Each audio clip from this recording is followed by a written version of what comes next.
What is your freedom worth to you? Each of our guests had a light bulb moment. They longed to live rather than merely exist. They smashed through their fears and programmed minds, trusting themselves, their faith, and their survival instincts, leaving the guilt, fear, oppression, and drudgery of their past for a brighter future. They took a brave and courageous step into freedom. This is their story of how they got a life.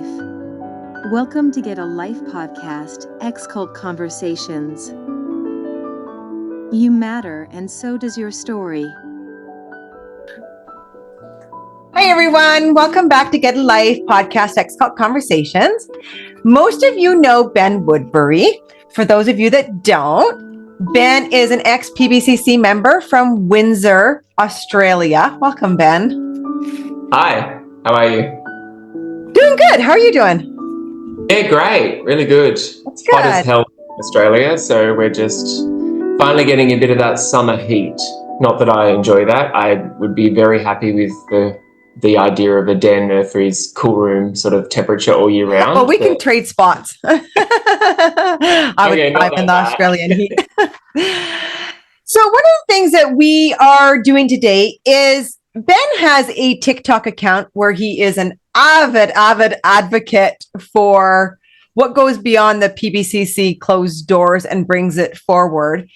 And we wanted to compile a lot of his videos into one place for those that don't have access to TikTok or have access to how to watch all of Ben's TikTok. So that's what we're going to do today. And I just want to say from all of us ex-members, Ben, we are so grateful for the articulation that you have when it comes to managing the hundreds and hundreds and hundreds and hundreds of questions that you get. So I am so grateful for it. One of my biggest questions that I think a lot of people want to know is, why do you do what you do? Like what provoked you to get on TikTok and do what you're doing? Well, good question, because I guess in terms of being on the other side, being in the Brethren, I know a lot would have a lot to say about that in terms of, okay, you know, why haven't you moved on? Like what, you know, it's one thing to leave the Brethren, but it's another thing to like make it your life and tell, you know, constantly attack us and be an opposer. Look, I want to just say from the get-go, it's not my life. It doesn't control me. It's taken me 7 years to be in a position where I can comfortably talk about my experiences and the experiences of others. Now, I had the opportunity to have a platform, you know, as we do with social media, whereby I can tell my story.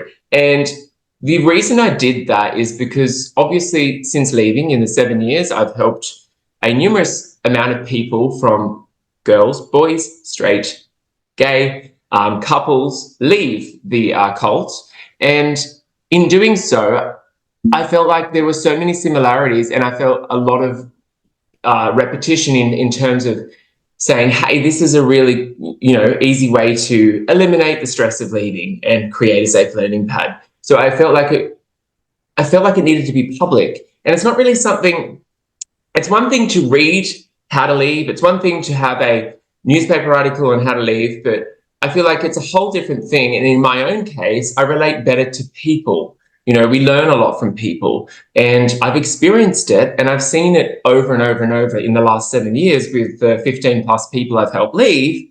So why not share that? And it is in no way a way of attacking them. It is about awareness. It's about knowledge. It's about exposing what is, in my belief, injustices. Mm-hmm. And I think it's really been great. It's taken a journey, you know, that I didn't expect to happen, from interviews to newspaper articles about my experiences, which I'm very open in sharing. I'm very in touch with all parts of me, be that the vulnerable side, my emotions, my spirituality, my religious beliefs now, and I'm okay with that. And more importantly, I'm speaking in terms of my community, and that is the LGBTQI plus community, because I don't feel like it's one thing to leave the brethren, but it's another thing to stand up and speak from a minority within a minority. So being a closeted gay man in the brethren, I do know how hard it is to get up and speak about your experiences when you're already dealing with the fact that you've left a very toxic cult. So I think that really sums up why I do it. I'm passionate about it because it has helped people. So why wouldn't I continue to do it? I'm being paid for it. Well, I have heard a couple of rumors. Apparently, I get paid every time somebody leaves. Well, you know what? I've got my bank details ready. I'm waiting for the money. I have a full-time business. I work for what I have, and I work very hard for that. And I like to share that with people in terms of like, you can come out here and be what the brethren call monetarily like successful, because obviously that's their metric or their measure of success is their wealth. Well, for me, that's like peace and happiness and a good circle of friends, right? But out here, if you want to look at it like my dad used to always say to me, you'll end up in the gutter, you'll end up with nothing, you'll end up in a caravan. And I was like, well, Dad, I can make a caravan look pretty nice. So at the end of the day, it's about the community you have around you, the fact that you're actually safe, and you have an opportunity to earn money if that is what you want to base your success on. Yeah, that's great. And, you answered a question that I wanted to ask you was, so many of them in there have labeled us as, we can't get on with our life. We're not moving on. We're obsessed with them, blah, blah, blah, blah, blah. And there's such a difference between raising awareness and us trying to get our family out of there versus not being able to get over. The point is that we do what we do in order to raise this awareness. And I think specifically on your TikTok account, that's what's happened, is so many people who have never heard of the PPCC Exclusive Brethren ever before. You are informing thousands and thousands and thousands of people who these people are living in their backyard. Or in this case, I guess a lot of comments come forward of people who have had experiences with them and they weren't very good. Yeah. And I do think that, just to back it up a bit about, you haven't gotten over it. To say that from an inside perspective is a very unfair statement to make because you've never left. So you don't know what it takes to get over it. And that can be any of our journeys. It doesn't matter. There's no time limit on getting over it. I'm not over it. I'll never probably be over it because it was 24 years of my life that was wholly traumatic. And it still is, because your life isn't the same and never will be again. You don't have all that community, be it negative or positive, your experiences there. You don't have that whole community around you. So of course you're adjusting, you're constantly changing, you're constantly growing, you're constantly learning as to, oh, that was a trigger, that was a trauma response. You're constantly aware, and it's always in your mind that this is because you have grown up in a toxic cult. So no, you don't get over it. You never do. And you don't get over leaving your family behind in there. Like that is one thing every ex-member can say, that we grieve the living dead, right? Like we're always grieving our family that is left behind. And it's a lot harder to grieve because it's not a tangible closure to a chapter in a life. You can't go to a graveside and put flowers down and go, okay, that's where it ended. I can grieve and get closure. No, you carry it with you whilst you might bump into them at the shops or someone else that reminds you of them. It's you're constantly there. So you have to be extremely resilient and extremely versatile in terms of your life going forward. And I think, hats off to people that can do that. It's not for everybody. No. What would you say are some of the main themes that keep coming up for you in all of the TikToks that you have done? The first thing that stands out the most is people relating, like people's experiences, non-community members, worldlies, non-brethrens, going, hey, I've seen that. I didn't know what the behind the door story was. Or my dad worked there, or my mum was a teacher there and was kicked out because she explained, I just had recently and just done a TikTok on, because she explained a girl thought she was dying because she was having her period, and she explained, the teacher explained to her what that was, and she lost her job over it. And I related to that because I said, well, sex ed isn't a thing in there. And me growing up, developing as a young man, I didn't know what pubic hair was. And I had a similar conversation with my brother and then my my mum, and she had such a horrific reaction to my questions about my changing body that she was like, oh, ask your father. And I thought, well, your reaction was so severe. Why would I ask my dad, who is 100 times more religiously severe than you are? So, you know, you turn to, and you've probably heard my other podcasts, if you've heard this before, or other stories of how, you know, I used to speak to a sex worker growing up because that was the only source of information I could get about my identity growing up as a gay man. You know, what was it? And because sex is such a taboo, sex education is such a taboo, and that's where I was relating to the other side of that. I'm like, I understand why these girls thought they were dying when they had their period, and unfortunately the teacher was the one that bared the consequences of that, losing her job over doing what any normal human would do, explain what's happening. It sometimes is just so surreal, though, to sit back after you've put out a TikTok and you go through all of the messages, right? Like you can sit back and you're just like, wow, to be able to give that kind of knowledge and information to the public, to be able to have those tools and be aware of the PBCC when they come into contact with them. Like, what was it like for you when you first went viral? Like when you just, like, it just took off? It was a few videos in and I was just like, you know, I'll keep answering people's questions. And then I think there was one I shared of, I obviously, since I left the Brethren, I've always been a kid that had a diary. So when it became to having a mobile phone, they became visual diaries. So I've always had videos of just of myself, of my life, not in any way to share. I never thought I would. I often did it just for my own personal growth. I'd look back this time last year and I look at a video, a visual diary I've done of myself and my life and how I feel about leaving the Brethren, and because it's really important even just in business to do that. And I'm like, or health for my case, I'm like, okay, no, I was so much fitter back then. Let me just, you know, a year ago, let me tweak back to what I was, you know, I'll look up what I was eating, I'll look up what I was doing in terms of exercise. So I have these visual diaries. And so I thought I'd share one after my last experience seeing my mother. And obviously I was upset and emotional and crying, and it went viral. I think it's got like 2.4 million views on TikTok and thousands and thousands of comments. And I woke up one morning, I was just like, oh my God. It's kind of a bit nerve-wracking because you're letting people access to you, but then this is where boundaries are important, right? You set up parameters around how much access they have.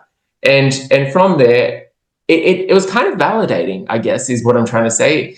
It makes your experiences feel that much more real, that it's not just something that happened that because often you find, well, I do because I live in the same town, often find I look back and go, hang on, did that actually happen to me? Like, was I ever in that cult?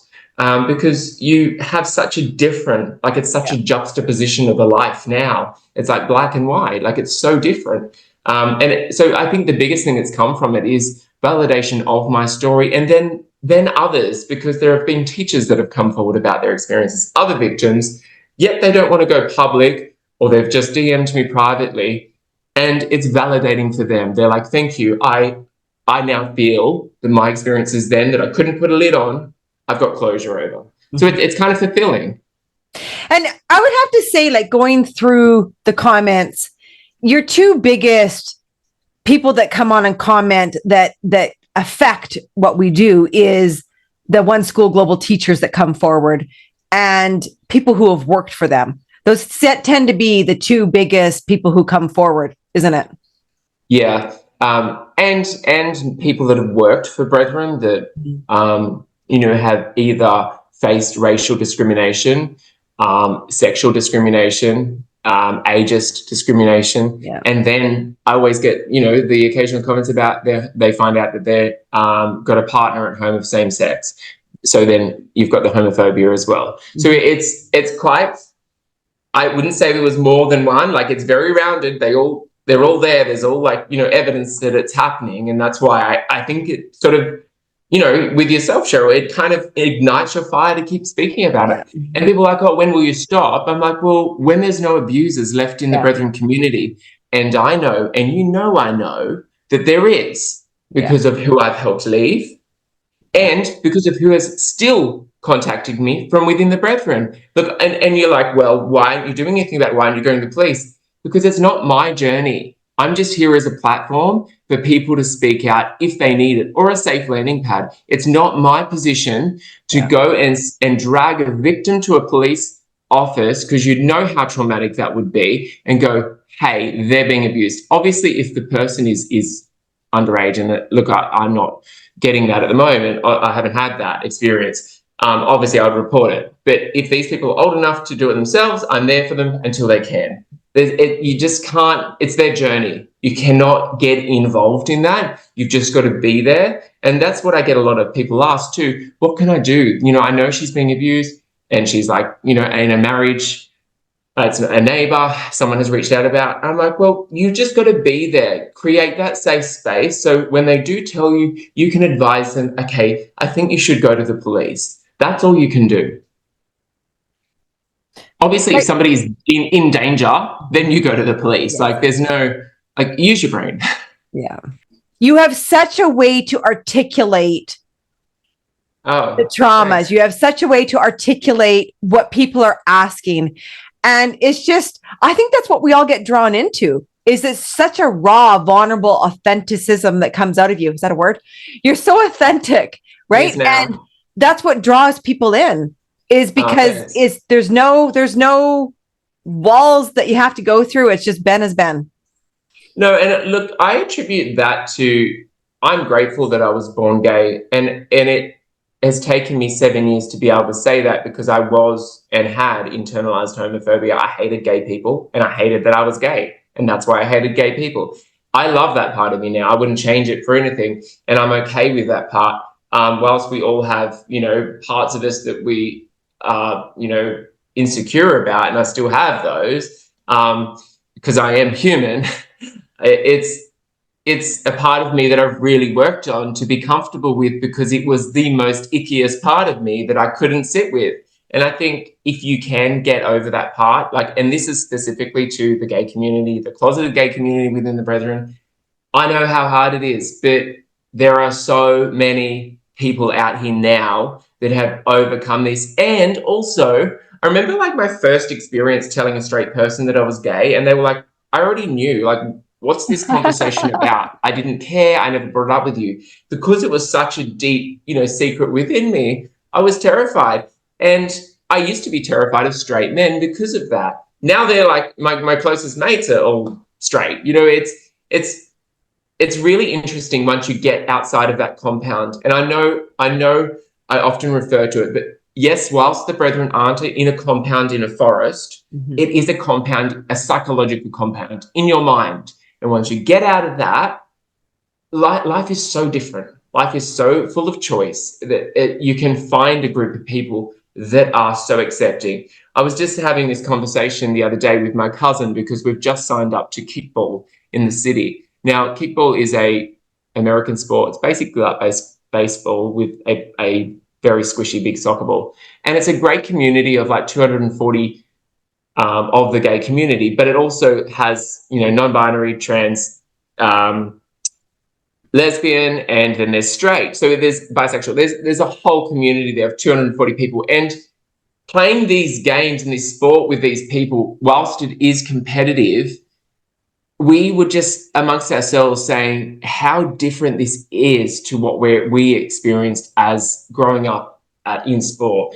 You mess up in sport, as you do, and everybody is like, oh, that's fine, don't worry about it. Whereas in the Brethren, you wanted to die, basically. The bullying was so bad.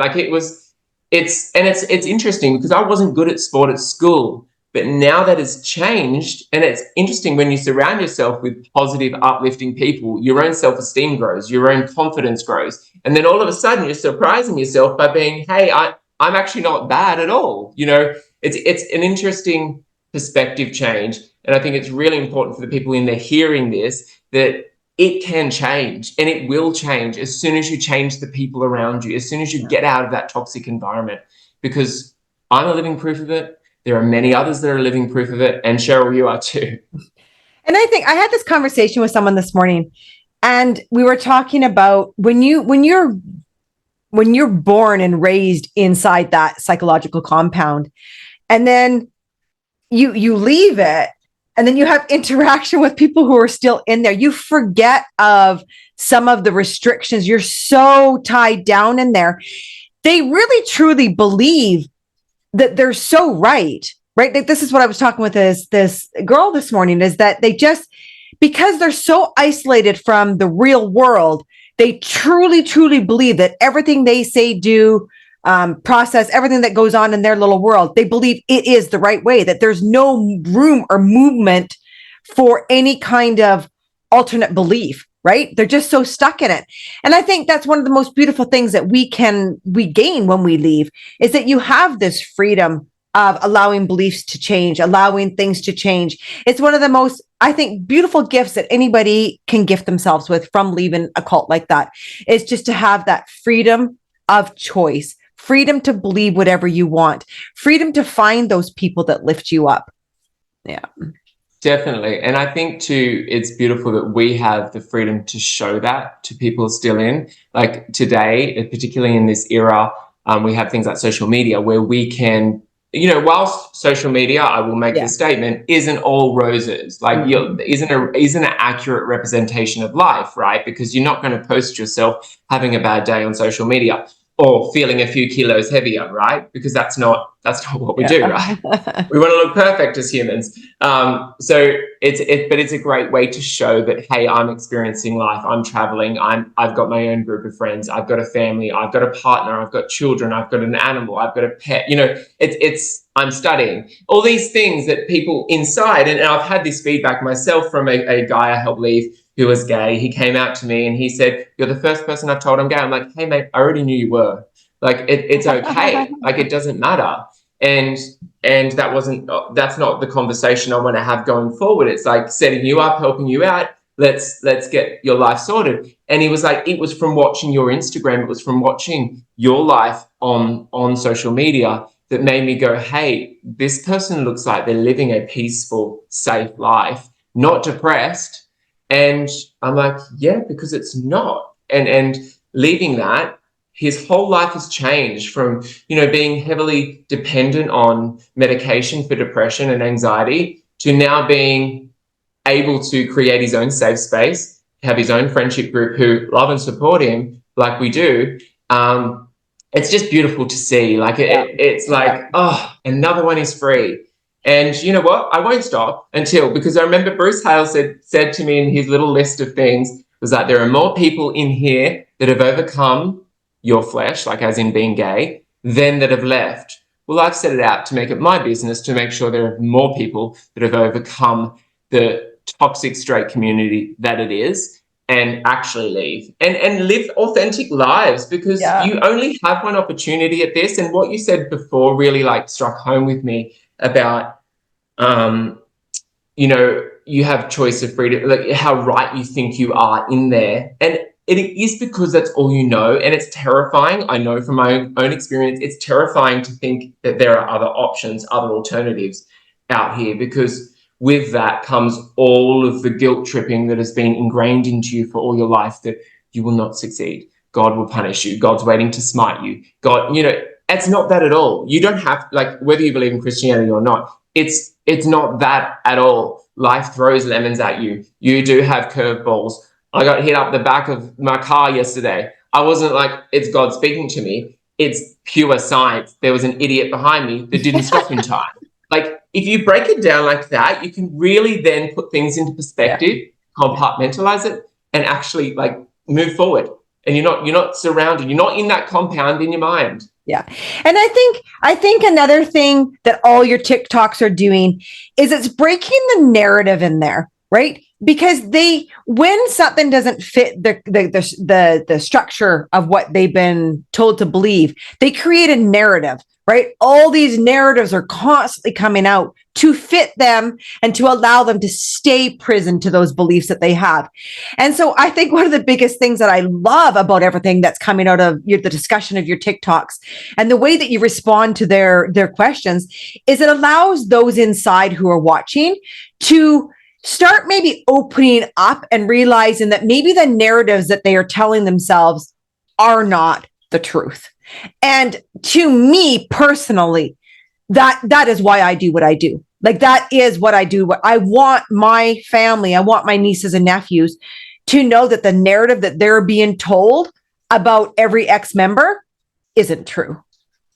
I think this is such an important point you raised, Cheryl, and I'm so glad you did, because the breaking of the narrative that is part of breaking a cycle, is part of breaking that generational curse, as we sometimes call it. And I think it's so important that your narrative is changed, because, you know, all my life growing up, my mum had two brothers that were out, and we were taught, you know, as to why they were out and what. It's interesting when you actually meet the person and then have the conversation with them and they tell their version of events, you realize how much of a narrative you've actually been spun. And this happens so much. I hear this a lot from, you know, a husband will leave a wife in there, or a wife will leave her kids. And obviously, the brethren will take the side of whoever stays within the church, because they are right. Doesn't matter if he's a rapist. Doesn't matter if he's an abuser. We will cover his tracks because he's following the light. And it's interesting. So if you have been told a narrative about a relative that has left, maybe just give them a little bit of leniency, give them a little bit of patience, and actually contact them and hear if they're open to it. Some aren't. And hear their version of events. And they could be the person that helps you leave. They can be the person that's there for you, because most likely, most humans out here will help you leave, because they understand, in particular, what it's like to grow up in that community. I just think it's really important when you're hearing a narrative, you haven't heard the whole side of it. You haven't heard the other side. You know, in my own case, a lot of people are like, oh, he left because he's gay. That was one reason. I knew I was gay when I was 9 years old. I had a lot of time to leave, you know, growing up. I left when I heard about a relative that was raped. I left when I heard about other abuses. I left when I heard that there were predators walking around freely who people knew about, who these priests and elders and Bruce Hales knew about, that were walking around freely, yet I hadn't even had sex yet at the point when I had confessed that I was gay, yet I was deemed the irredeemable one. I was deemed the sinner. Yeah. And you're not, you know, I had this conversation with my mum. Are you gay on the thought of being gay, or are you gay on the action? Because then, you know, bring it back to the Bible. We're judged by our actions, not by our thoughts. So it's really important, I think, to hear both sides of the narrative if you're going to, you know, listen to a story, especially if you're in the brethren. Yeah. And I think they build those narratives, though, on the family that is left, so that those walls are built that you're afraid to reach out. I mean, when I left, I was so scared of my uncle. That was my Uncle Dennis that passed away this summer. And he came and found me, the biggest heart. He was nothing like I had been, they had painted him inside there. This man would give you the shirt off his back. He searched and searched and searched and searched for me until he found me. And I think that just remember that those narratives are built in there to help keep you from reaching out to those that have left. So that's their number one thing. We are going to end this podcast with a bunch of Ben's TikToks, and we are going to come up with more of them compiled together for everyone to watch. And Ben will join us again, and we're going to go through some of the comments that everybody has gone through and just go through some of the pretty horrific ones that land in underneath his TikToks. So good luck, guys. Buckle in your thank you. Seatbelt and put on your helmet. Yes.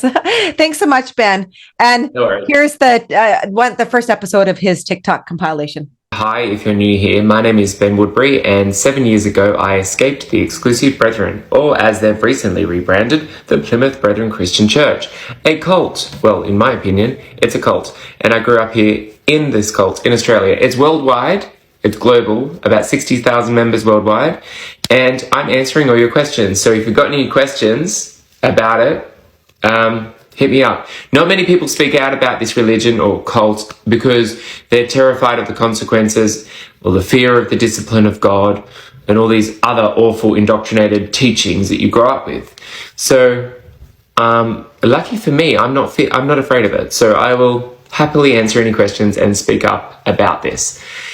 This question here, I've answered sort of other ways, but I'm just going to cut to the chase. Somebody's asked here why they drink so heavily on Sundays, and why it's not just Sundays, might I add. Yes, that's when it mainly happens, but it's pretty much every night of the week. Not all of them, majority of them. We're talking about 99.9% of them have a drinking problem. And how do they explain away this practice? Great question. Well, I think I've said this before in another video, but I'll say it again and again because it needs to be shared. One of the previous leaders was a renowned alcoholic, and he said this, and I quote, "Drink makes a strong man stronger and a weak man weaker." So I don't even need to unpack that. Its toxic, misogynistic tone says it all. So, well, obviously you don't want to be a weak man, so I'll drink as much as I can to prove that I'm a strong man. Yeah, it's very almost childlike, teenage, school, tough boy crowd shit. Yeah, so that's why they drink. And also it's a crutch, it's a vice, it's the substance they abuse to get by on this highly pressured society they live in. You need a crutch to survive. I remember one of the leaders' family saying to me, "You'd be surprised if you knew how many people on the front row in the church, or how many prominent brothers were on tablets, were on pills, were on, to cope." Like, well, if you left it, you wouldn't need it because you can live a happy, healthy life. Thanks for your questions, guys. Keep them coming. Anyway, back to the question. So, because I had my business when I left, this question, great question, thank you. Did leaving affect my business at all?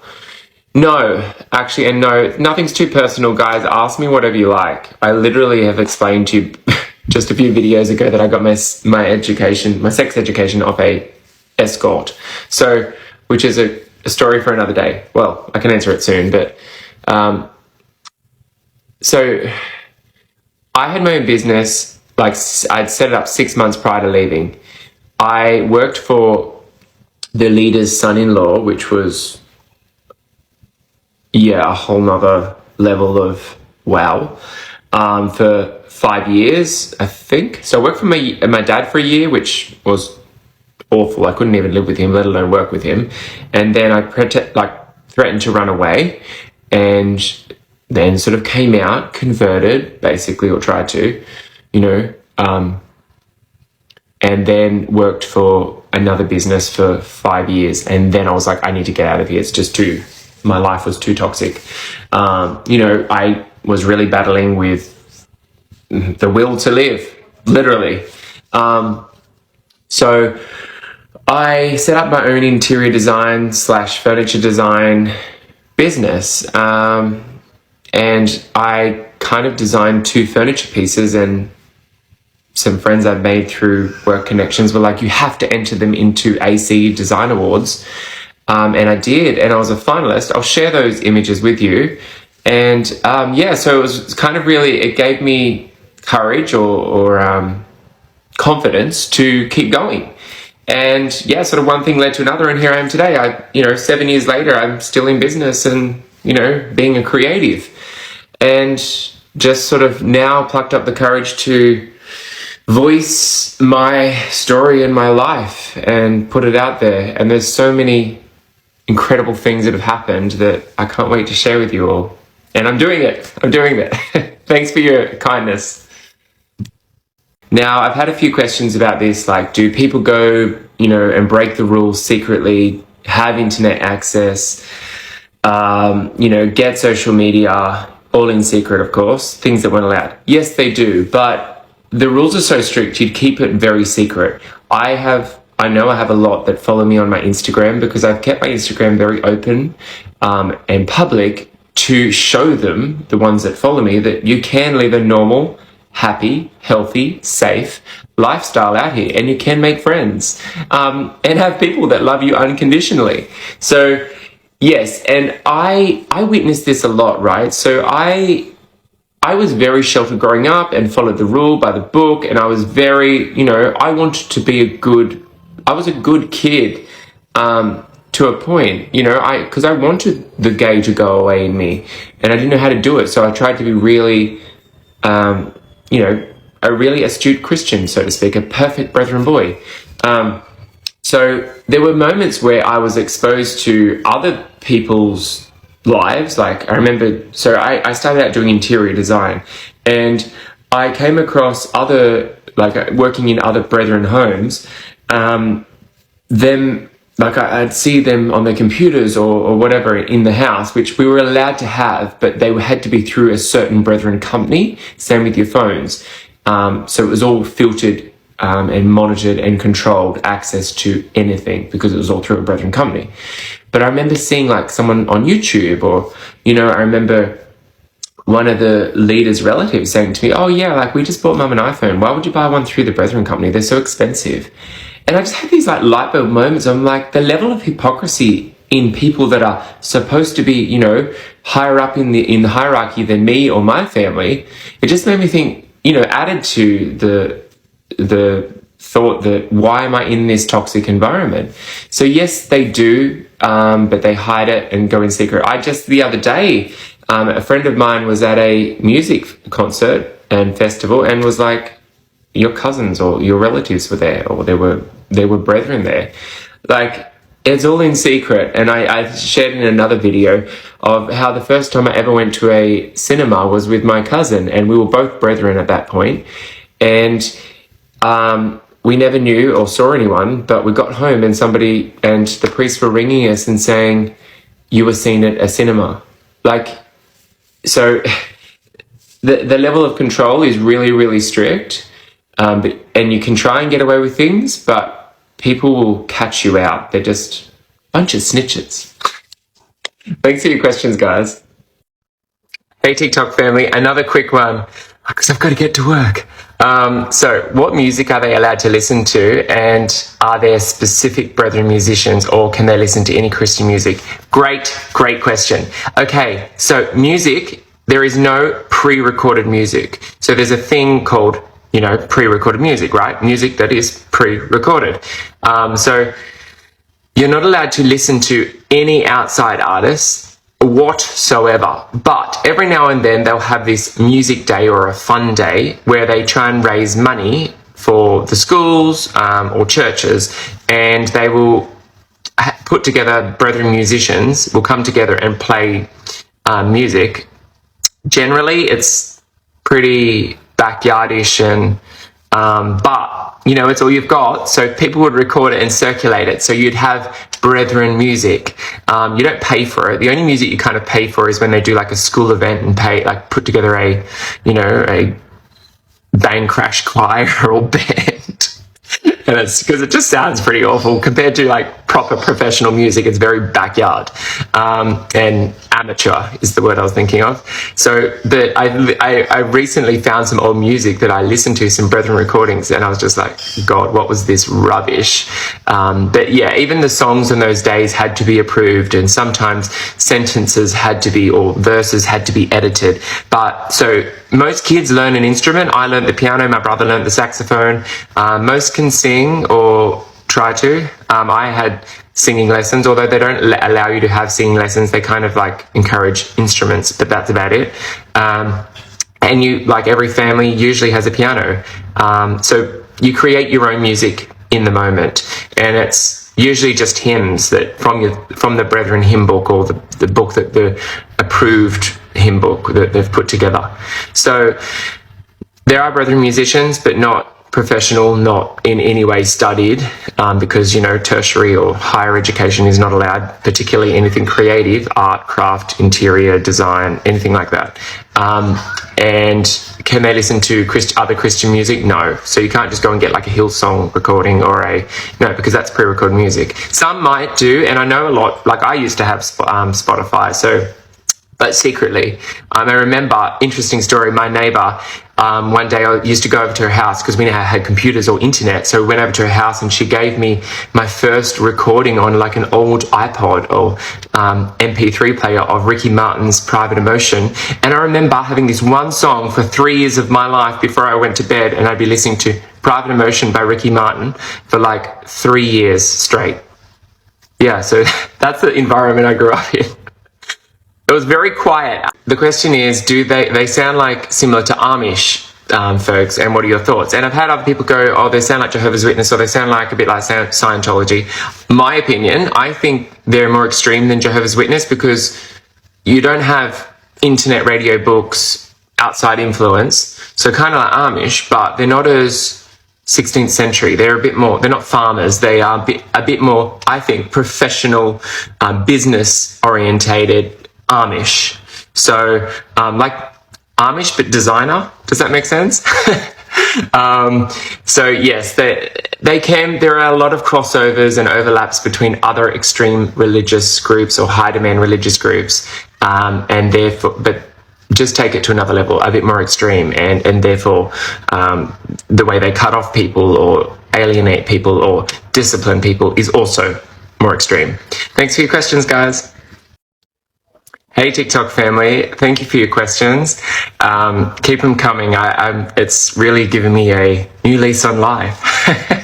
Not that I needed one, but I found it so fascinating because I'm also like going through this with you in terms of remembering or reliving experiences, but with a different perspective now, with 7 years on leaving a very toxic environment. And so the question here is, do you ever run into people from the church? Yeah, I do. And because it's such a small, tight-knit community, and if were different or there was a bit of controversy surrounding your leaving, for example, me being gay, usually you're kind of infamous in there, you're kind of renowned, or people know you from everywhere. And being such a small community, you do know people, you instantly recognize families or people regardless of how many years have passed. So yes, I run into them all the time, and being related to a lot of them, that is where it's hard, because some people, they're not all bad people, right? It's the environment they're in that is bad. It's the culture it breeds that is bad. It's the certain men in there that are the toxic leadership, bullies, that is bad, and ultimately leads to or creates an environment where abusers and bullies, get away with it. So they're not all bad. Like, I have family and cousins and friends that I would call, old friends that weren't bad people. It's just an unfortunate place. So it's very hard when you meet them because you have nothing against these people. You have no resentment to them. It's what they represent, or the community they're a part of. So it is hard. It's very traumatic usually to meet people. I think there was some, in hindsight, I look back now and I'm grateful that I stayed in the same town and the same community that I was born in, because a lot of people do leave and put as much distance between them and the place of their trauma, right? So in being here, I've been able to deal with it the last 7 years, seeing them, has made me be confronted by them and deal with it.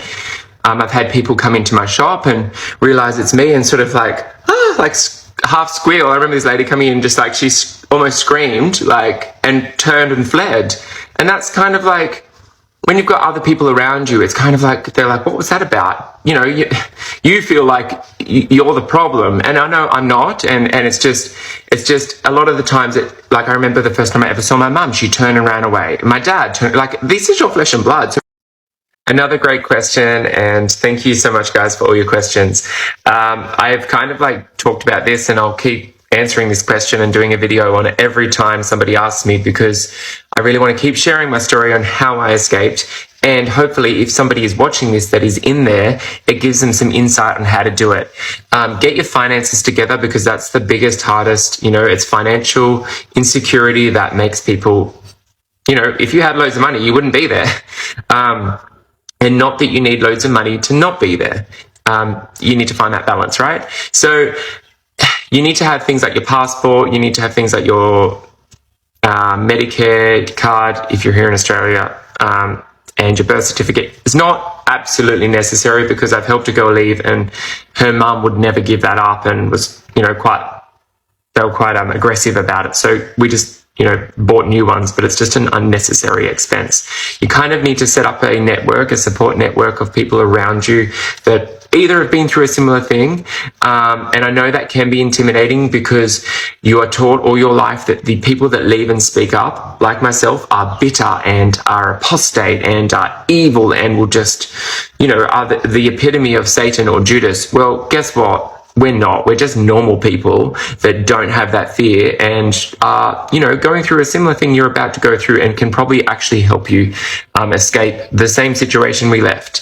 So being excommunicated, though, is different. I wasn't excommunicated. I left and then I was excommunicated. There's a difference, because generally I found if you leave and aren't excommunicated, I know there's, different cases for different people, but if you leave on your own terms, it's because you've got a severe judgment of the place. You've got a conscience of, a morality almost of what the place represents and its leadership. If you are kicked out, it's usually because you've been caught doing something nefarious or wrong, even though they are such grey areas in there.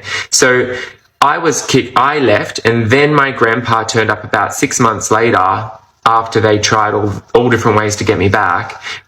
Very officially, I was leaving my work, I shut my shop, and he turned up and was like, we have to let you know that tomorrow, because once a month they have this care meeting, and in that they discuss matters like this. And he said, we're going to excommunicate you tomorrow. And I'm like, okay. You see, I'm going to go back to that shop tomorrow and open it up at 10 a.m. and live my life. You're going to be in this church meeting sobbing and howling, thinking I'm destined to hell. And I said, all this is in your head, doesn't affect me. So what you do in your church is in your head. So that's what excommunicating means. It's so official.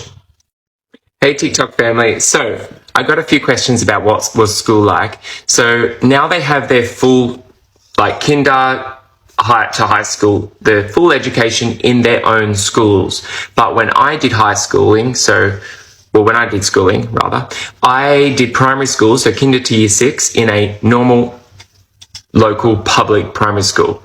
What was that like?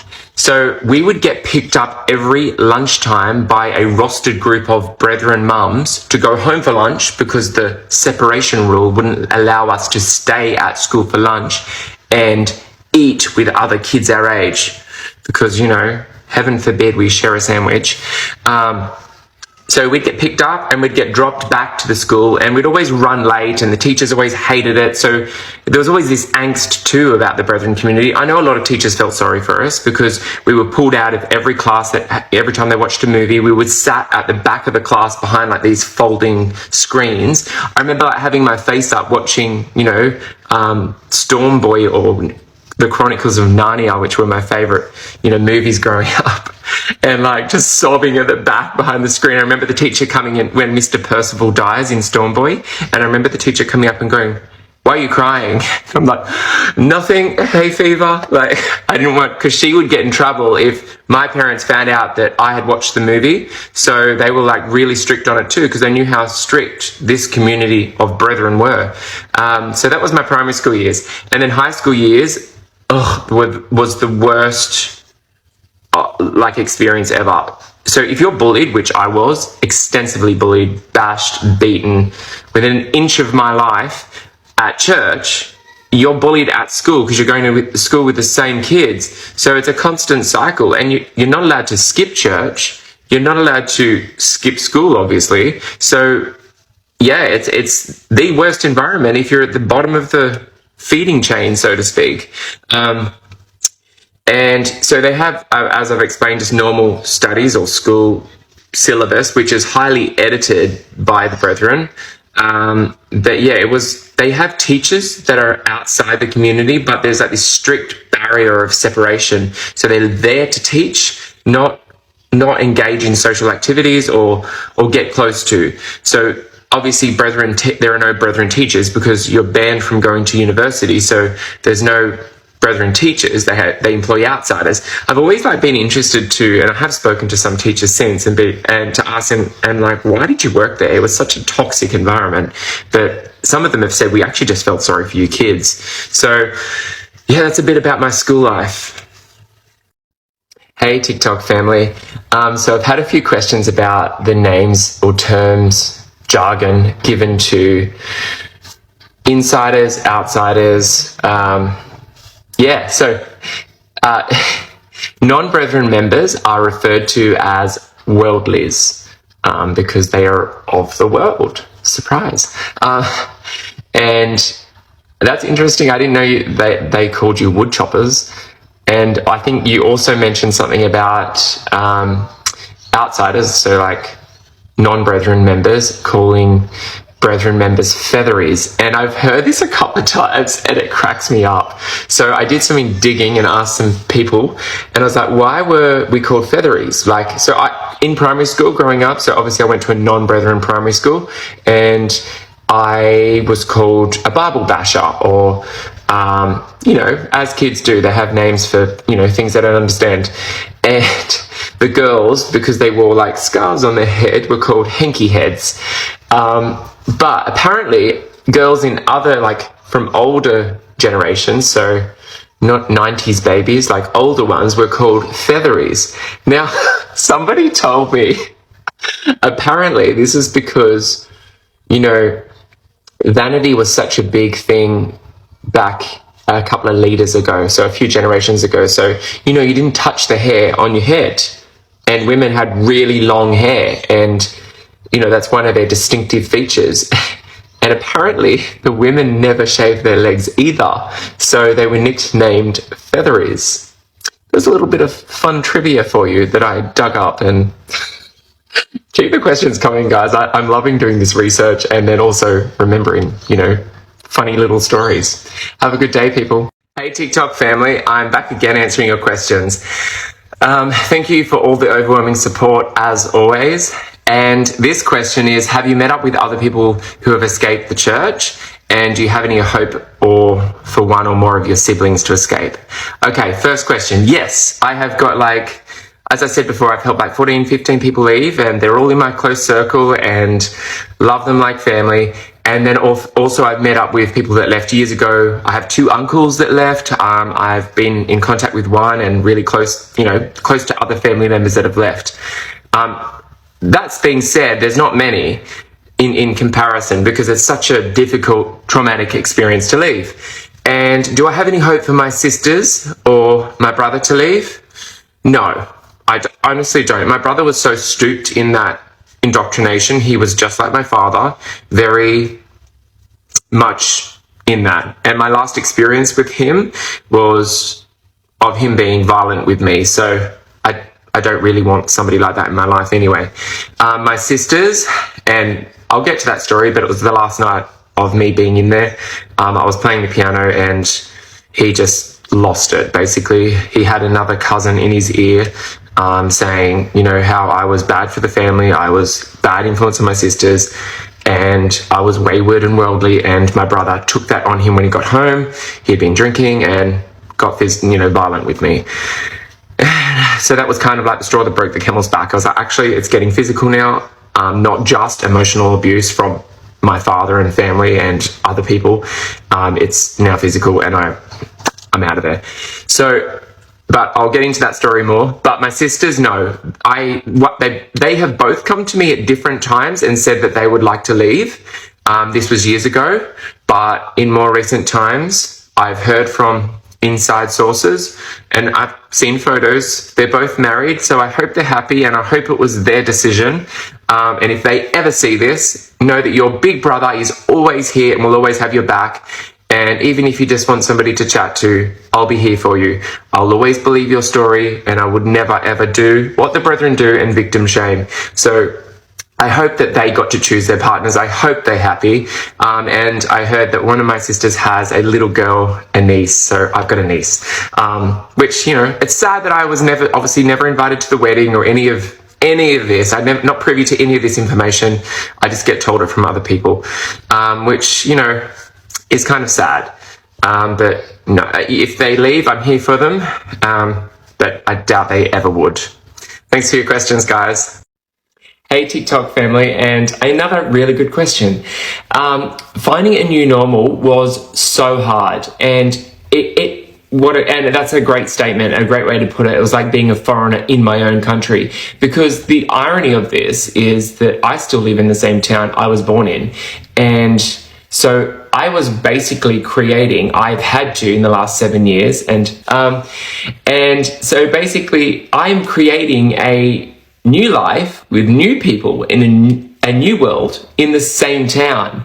And I have these moments where I'm like, I'm having a flashback or deja vu, but with completely different feelings. And I'll explain that. So Wednesday nights I play indoor soccer, futsal, and that is directly opposite the main church meeting that I used to go to on Wednesday nights here in this town. The only difference is at 7 o'clock at night, I drive home that way, and I used to drive home that way. And the other night, I think I was like driving home, and I had a song playing which I hadn't heard for 8 years, so back when I was in there, and I had this whole juxtaposition moment of like, I'm driving home to my house, which I love, and surrounded by people I care about, to a world that loves me unconditionally for who I am, to friends that I actually have, that I never had friends before, and I just had this moment of being like 8 years ago, I was driving back the other way to my toxic family home, where I used to often think about driving into a telegraph pole. It's just, sometimes I have these most beautiful moments where I'm just like so grateful for life, and so grateful. And so if you are stuck in a similar situation, just hang in there, because I would never have known that 7 years later, I could be living a normal, free life, peaceful life, a happy life, surrounded by beautiful people that care and are interested in you genuinely. And yeah, so thank you so much for that question. Sorry, that brought up a few emotions then, but look, I'm very in touch with my emotions, and I'm okay with being vulnerable. But yes, it's as you say, being a foreigner in my own country, I often have those moments. But I love that I've rewritten that narrative in this town. I love that I am creating new memories in the same place where trauma was inflicted. Thank you for your questions, guys. Whew, this is a really interesting story, guys. And thank you for this question. So buckle in your seatbelts. So question was, I'm definitely comfortable talking about anything, so ask away, guys. When I realized about my sexuality in such a strict household, and how did I educate myself? Okay, so sex was a really big taboo, and so was my changing body, particularly in my family, because my family, I never heard about it, talked about it. I didn't even know what protection was. And schools, they don't teach it either. Well, not when I was at school, and I left school in 2009. So I realized I was gay when I was 9 years old.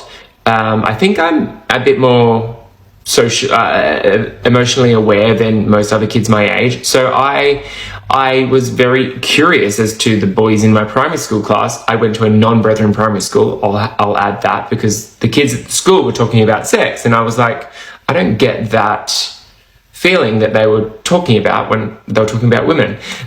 So I, from there, and after a while, realized I was gay. I think I was in a shop and I saw a gay magazine or something like soft porn, and I was like, okay, I feel what those boys were talking about when they talk about women and the feeling they got. I feel that about the men I see. So in that magazine. So that's how I realized I was gay. But interesting, I thought it was the only gay person alive. Obviously, I didn't speak a word of this to my parents.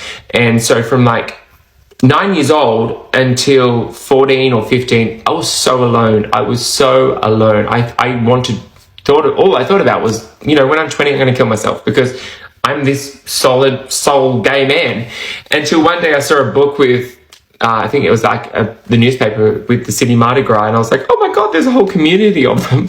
So I didn't feel so alone, but I didn't know who to talk to. So one day I was looking through the newspaper we didn't have newspaper, but I found the neighbours one, and I was looking through the back, and I sort of stumbled across the escort service section, and I was reading through, and I was like, oh wow, what's this? And I found the male to male part, and I was like, oh my God, there is a gay person.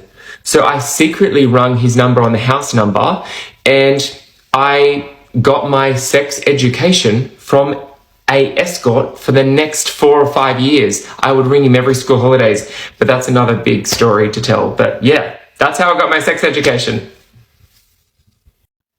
Hey, TikTok fam. Thank you for this question, and great question.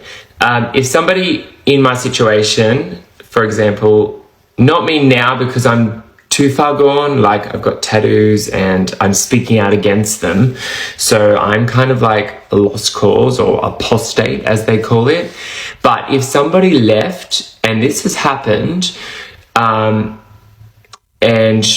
became so overcome with grief and guilt about their decision, which is what happens, or they usually run into money trouble, to be honest, because you are so well provided for in there. You are so well insulated from the reality of life, from bills, you kind of rent, and from finding a job yourself, and it's also padded and insulated and protected, that essentially being out here in the real world and surviving, it's a lot of work, right? Because life is a lot of work. It's not easy. It's not, and I think that comes as such a big shock for people that leave. So eventually they run out of money, or they spend like they have a brethren income, and they're notoriously wealthy.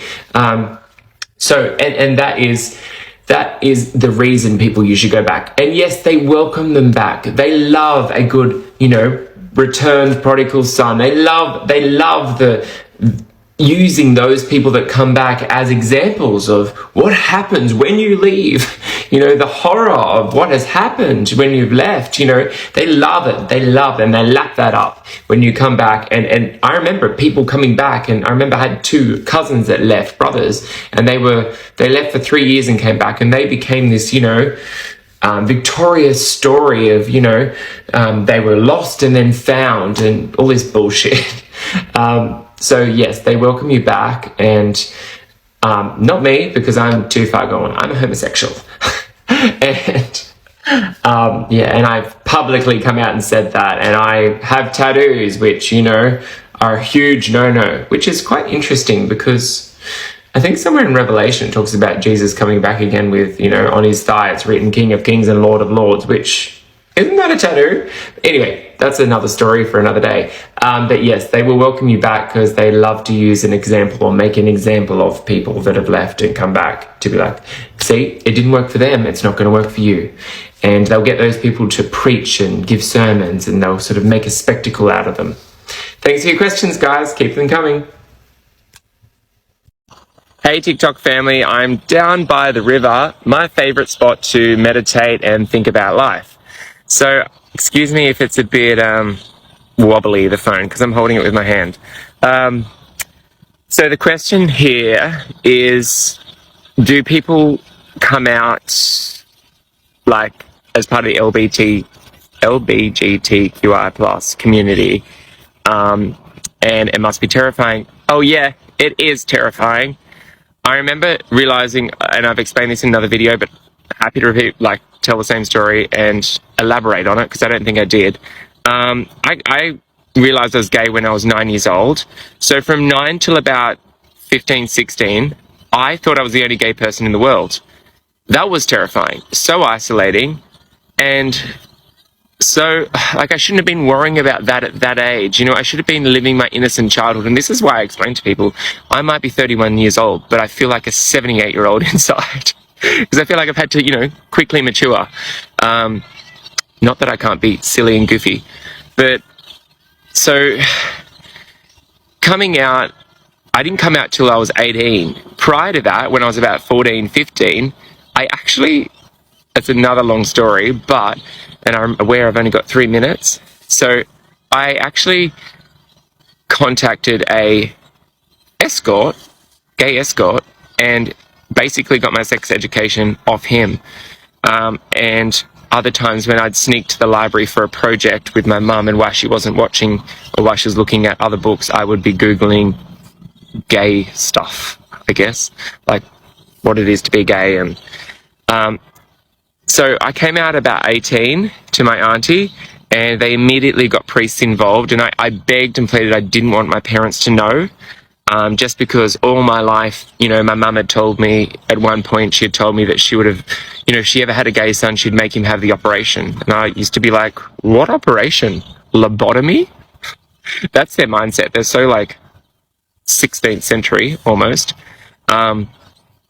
And yeah, so and they made so many comments about gay people. I was like, I cannot shame my parents or disappoint them any more than me leaving would already do that. So I requested that they didn't know, but the leader of the church, Bruce Hales, demanded that they be told, insisted. So the next morning when I woke up after I came out, I found out my parents had been told. I then got shipped off to Melbourne, who I stayed with somebody for a few weeks to, you know, put me on the straight and narrow, and not conversion therapy, but kind of. And yeah, it was like tumultuous journey until I was 24 when I finally plucked up the courage to leave. Thank you for your questions. When people ask me why I stayed in the little town of Windsor, when, you know, one could say I experienced so much trauma, well, this is why. Doesn't even really show how good it is. Wait, stay right there. I'll be with you in a second. I'm gonna work out how to turn this around. And I want to introduce you to somebody. This is why. And I want you to meet my little girl, Duchess. Good girl. Isn't she the cutest? All right, I'm not done with the tour, guys. So, this is the town of Windsor. You probably know it if you're from Australia, Sydney. But yeah, we have a beautiful river. There's my little girl, Duchess. And we have this beautiful river where I come every morning and with a coffee and ponder life and enjoy the birds, the fields, nature. That is why I stayed in Windsor, because I have a deep connection with this place. I mean, who knows what may happen, but I'm, you know, finding my peace and I'm content here. Stay tuned. I'm going to get to your questions with stories. Thank you. Hey, TikTok family. Change of outfit, I know, but surprise, surprise, it does get cold here in Australia, if you're not from here. And yeah, it's winter almost. Feels like it anyway. So I'm going to get back to these questions because there's a few related to the music, the video I put up about music and growing up with music. So music I listen to now was one of the questions as well. I have a immediate emotional reaction to music or moments, or when I try and live in the present. So I kind of, whatever the mood is, I listen to. So yeah, if I need hyping up, I listen to hyping up music. If I'm chilling, chill. But I think I tend to go for 80s, yeah, and a bit of soul, indie. Yeah, it depends on the mood. So somebody asked this question in particular: how does this work with the radio in the car? So the brethren don't have the radio in their cars. They have it removed, and you have to have it removed. And yeah, I remember getting my first car and having to get the radio taken out. Why? Because there's a scripture that talks about the prince of the air, or referring to the devil or something, coming on the Prince of the Air, or is the Prince of the Air. So somehow one leader at one point incorporated that into being the radio. So they're not allowed to have radios. And yeah, it's another thing you didn't grow up with. So I never have the radio playing. Someone else asked about going to the shops and hearing music, and do you block it out, or what do you do? No, I used to drink it in and like memorize songs from the shops, like from Woolies or Big W. And then some of you might have noticed, or growing up, like we used to love the entertainment section at Big W, and we would always like run there before our mum could stop us and just like watch whatever we could, even though we couldn't really hear the audio. So, or I remember there was a shop at like a Westfield called Pumpkin Patch. I don't know if you remember it. At the back, they had like this kiddies creche. God, I used to love that place as a kid. Like I remember we'd be like, Mom, you know where we're going to be? And we'd run before she had time to like reprimand us or stop us. And I'd run with my sisters and we'd run to Pumpkin Patch, because I was kind of like a tall kid, so it kind of looked weird me sitting in there as a child or a teenager, but my sisters were young enough for me to look like I was minding them. And yeah, that's where I developed my love of Disney, in the back of Pumpkin Patch in the kids creche. Thanks for your questions, guys. Hey TikTok family, got myself a cup of tea, and the question here, and I've seen a few comments about this, how come their houses have no swimming pools, and what's the go with the no pets? So Brethren lifestyles are not meant to be lifestyle or recreational or relaxed, chilled, whatever you want to call it. So we're here to serve God, and it's all about the suffering way. No pleasure, all pain, basically. And so no swimming pools.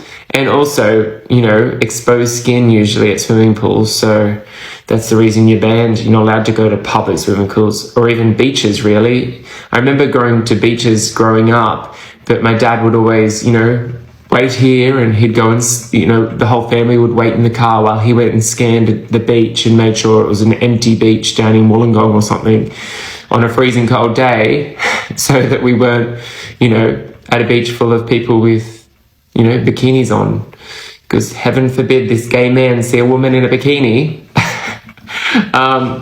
And the idea behind no pets is there's no earthly attachments. So it kind of sounds psychopathic when I say it out loud, but, they don't want you to form a bond or love an animal or a pet, because it means you're forming a bond with something of this earth, of this world. And, we are not of this world. We are thinking about the next. It's all focused on, doing God's work here.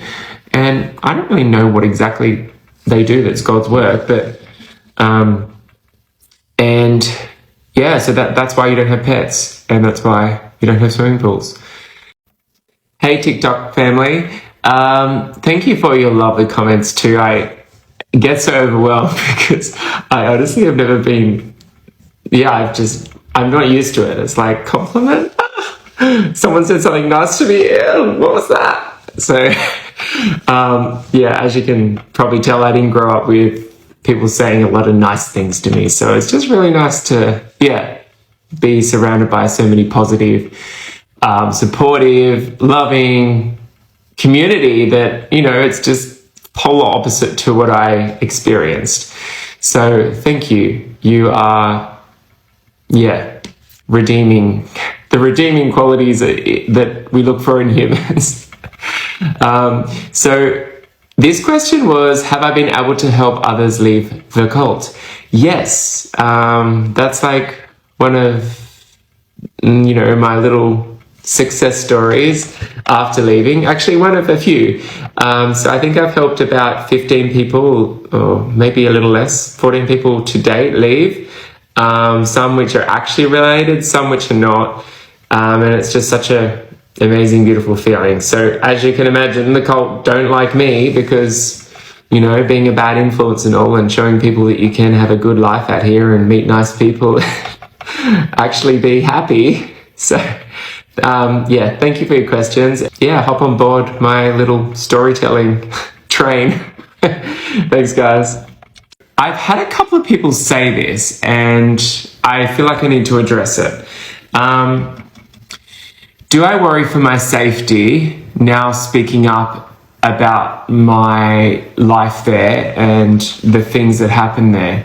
Do you know what? In all honesty, I do. Because if they had their own way and they could create law, they would probably still stone homosexuals.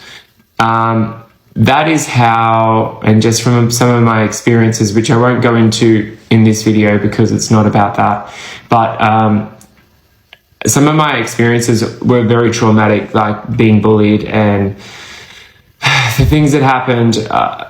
It wouldn't surprise me. They have such a vehement hatred and are so homophobic that, yeah, sometimes I do. And then they even have a more vehement hatred for people that speak up against it.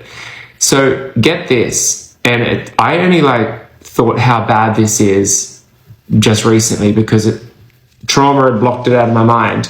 So growing up, I remember, and they still do it,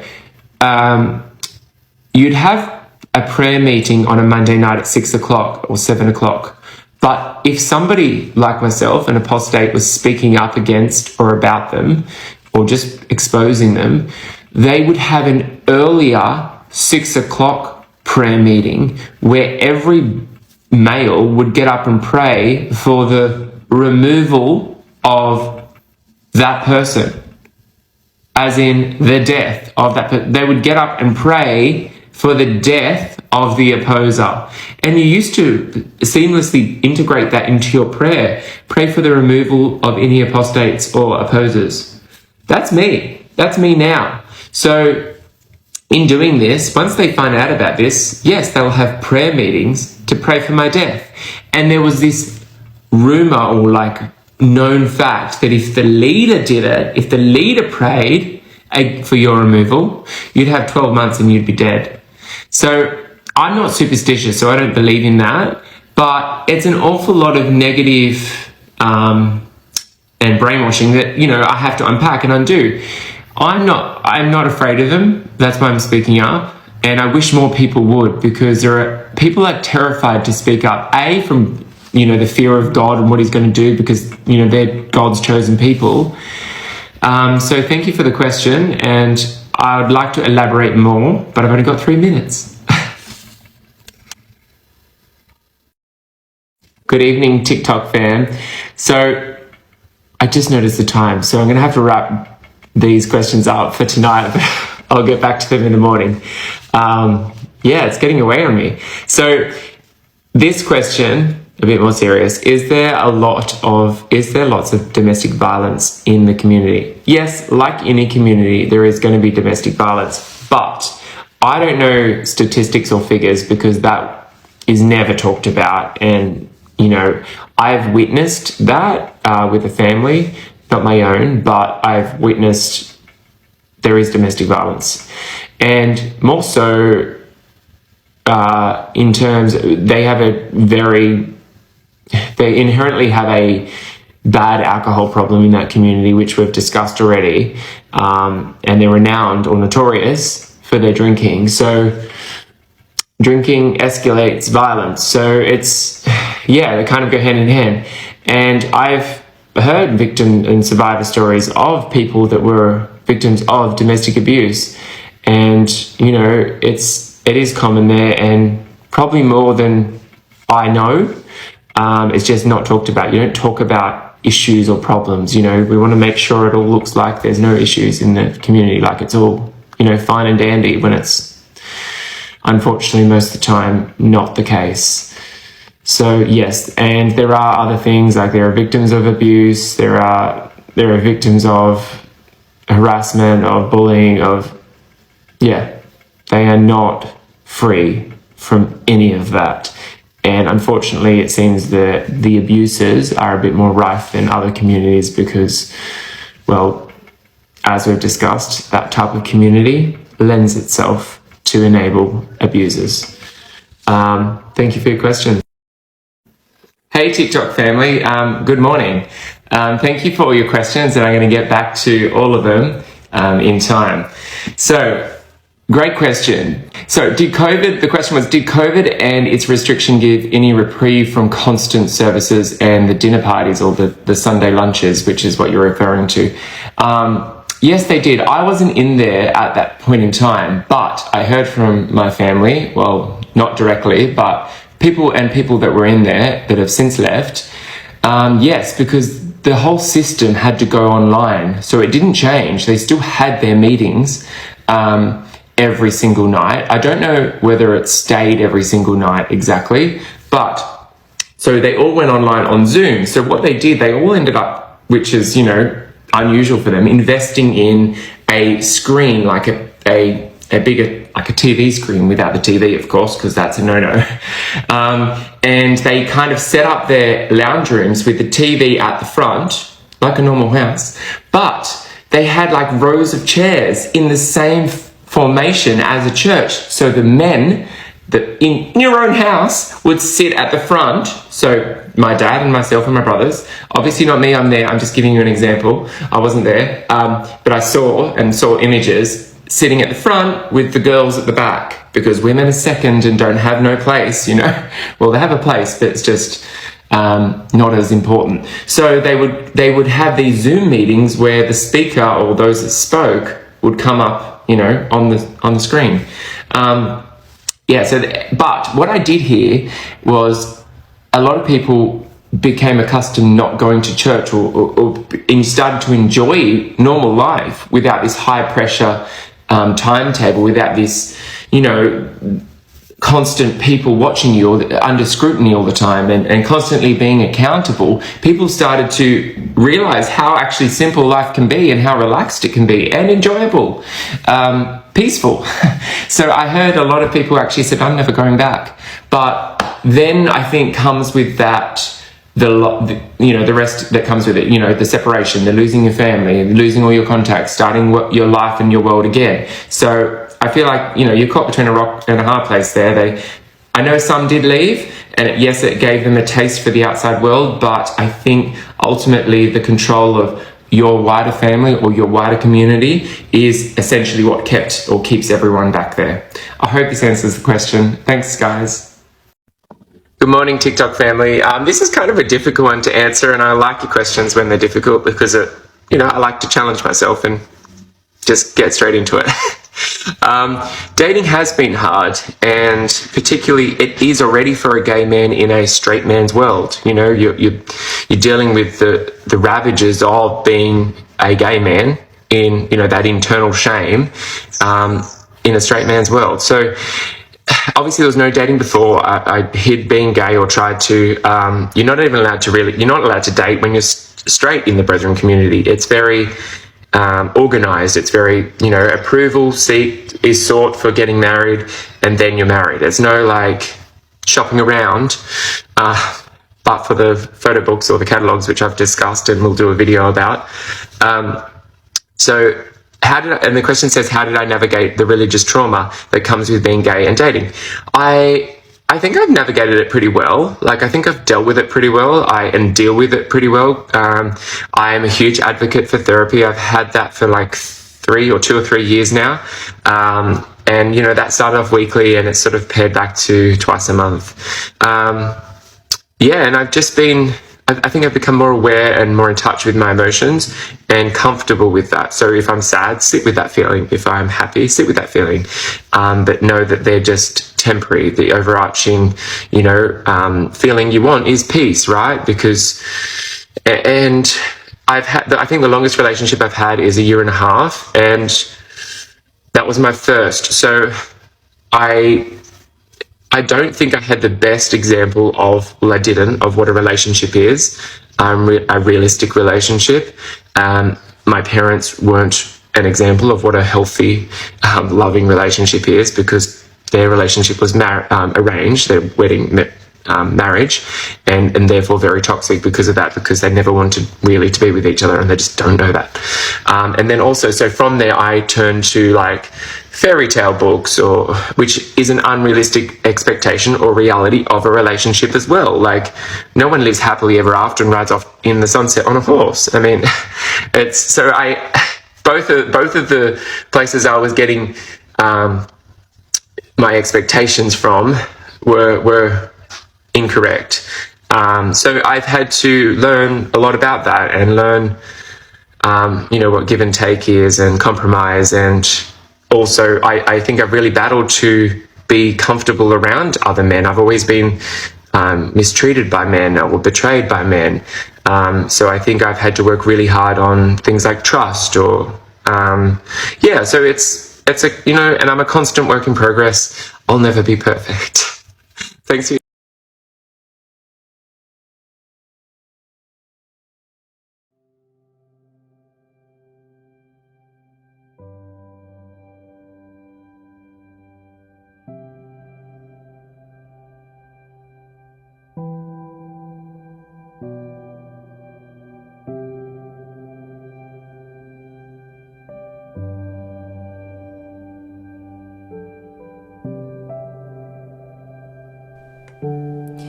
If you're in a high-demand religious group and need help, please go to oliveleaf.network.